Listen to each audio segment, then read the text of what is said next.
এই যে 31st night, এইটা পৃথিবীর বুকে প্রথম শুরু হয় রোমে। এই 31st নাইট রোমের অগ্নি পূজকরা একটা দেবীর তারা পুজো করত, যার নাম হচ্ছে জানুস। ওই জানুস একটা দেবী, যার দুই দিকে দুটো মাথা।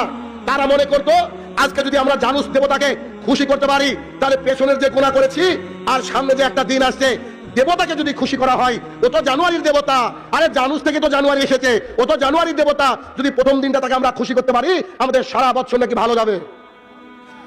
যারা আজকে হ্যাপি নিউ ইয়ার বলবে, যারা আজকে 31st নাইটকে পালন করবে, যারা একে অপরকে গ্রিটিংস বিনিময় করবে, যারা হোয়াটসঅ্যাপ, ফেসবুক, ইনস্টাগ্রামে এই রকমের মেসেজ সেন্ড করবে, তারা হচ্ছে জানুসের মূর্তি পূজক।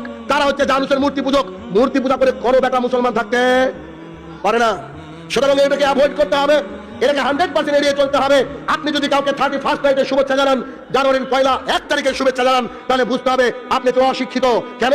আপনি বলছেন আশহাদু আল্লা ইলাহা ইল্লাল্লাহ ওয়া আন্না মুহাম্মাদার রাসূলুল্লাহ, আল্লাহ ছাড়া হক সত্য কোনো মাবুদ নেই এবং মুহাম্মদ সাল্লাল্লাহু আলাইহি ওয়াসাল্লাম তার প্রেরিত বান্দা এবং রাসূল।